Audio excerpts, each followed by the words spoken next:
Assalamualaikum warahmatullahi wabarakatuh.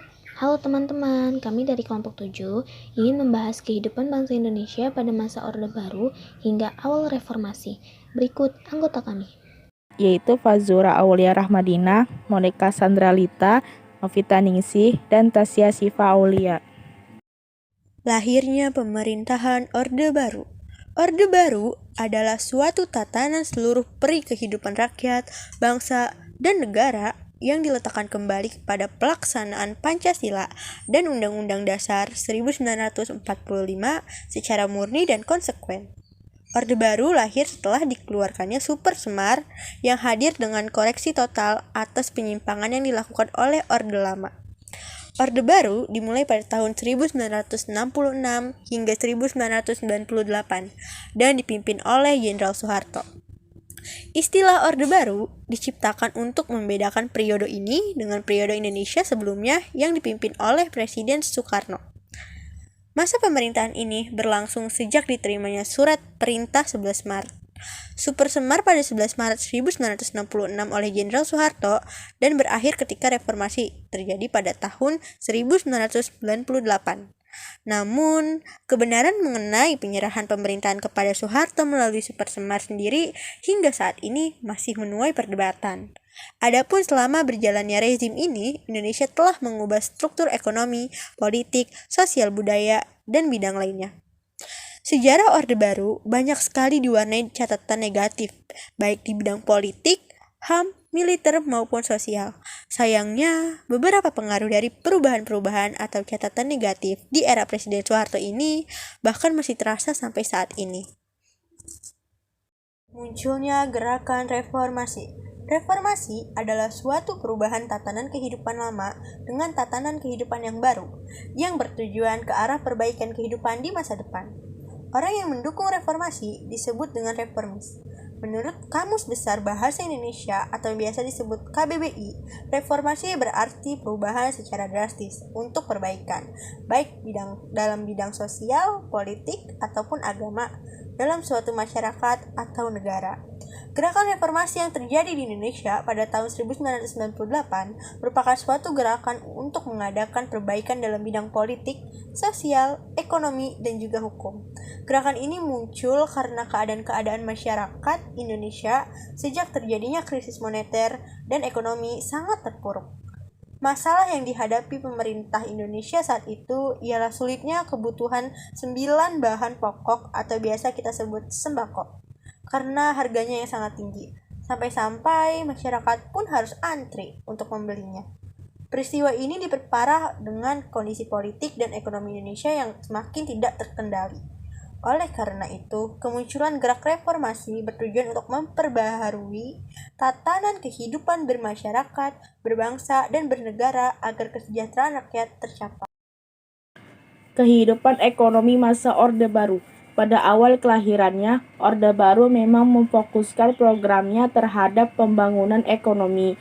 Hal ini didasarkan kepada kondisi ekonomi Indonesia di awal Orde Baru yang cukup memprihatinkan, sehingga fokus ekonomi harus berdasarkan pada amanat Pancasila untuk menciptakan kemanusiaan yang adil dan beradab. Dalam programnya, pemerintahan Orde Baru menetapkan 2 kebijakan ekonomi, yakni jangka panjang dan jangka pendek. Program jangka pendek, berbagai permasalahan terjadi seperti inflasi yang mencapai 650% berakibat melonjaknya harga-harga kebutuhan. Selain itu, alat-alat produksi mengalami kerusakan terutama di sektor pertanian. Program stabilitas dan rehabilitas ekonomi yang dilakukan pemerintahan Orde Baru menumbuhkan hasil yang cukup baik. Tingkat inflasi semula mencapai 650% berhasil ditekan menjadi 120 pada tahun 1969. Kerusakan sarana prasarana mulai diperbaiki dan diremajakan. Program jangka panjang. Pada 1 April 1969, pemerintah menciptakan landasan untuk pembangunan yang disebut sebagai Rencana Pembangunan 5 Tahun atau Repelita. Repelita 1 pada tahun 1969, Repelita 2 pada tahun 1974 sampai 1979, dan Repelita 3 pada tahun 1979 sampai 1984 Repelita 4 pada tahun 1984 sampai 1989 dan Repelita 5 pada tahun 1989 sampai 1994. Kehidupan politik di Indonesia pada masa Orde Baru. Kebijakan politik dalam negeri yaitu pelaksanaan pemilu 1971, pemilu yang sudah diatur melalui SI MPR 1967, penyederhanaan partai politik, dui fungsi ABRI, dan pedoman penghayatan dan pengamalan Pancasila. Kebijakan politik luar negeri Indonesia yaitu Indonesia kembali menjadi anggota PBB pada tanggal 28 September 1966. Pemulihan hubungan diplomatik dengan Malaysia dan Singapura dan pemutusan hubungan dengan Tiongkok, dan memperkuat kerjasama regional dan internasional. Daftar pemimpin Indonesia pada masa reformasi. Yang pertama ada B.J. Habibie, yang bernama lengkap Baharudin Yusuf Habibie. Lahir pada tanggal 25 Juni tahun 1939 di Parepare, Sulawesi Selatan. Riwayat pendidikannya yaitu pada tahun 1954 menempuh pendidikan di Institut Teknologi Bandung. Lalu pada tahun 1960 sampai 1965 menempuh pendidikan di Universitas Aachen, Jerman. Pada masa pemerintahannya, B.J. Habibie membentuk kabinet yang bernama Kabinet Reformasi Pembangunan pada tahun 1998. Yang kedua ada Gus Dur atau yang bernama lengkap Abdurrahman Wahid. Lahir pada tanggal 7 September tahun 1940 di Jombang, Jawa Timur. Riwayat pendidikannya yaitu menempuh pendidikan di Al-Azhar University, lalu pada tahun 1970 menempuh pendidikan di Universitas Baghdad. Pada masa pemerintahannya, Gus Dur membentuk kabinet yang bernama Kabinet Persatuan Nasional. Lalu yang ketiga ada Megawati, yang bernama lengkap Diah Permata Megawati Setiawati Soekarno Putri, yang lahir pada tanggal 23 Januari tahun 1947 di Yogyakarta.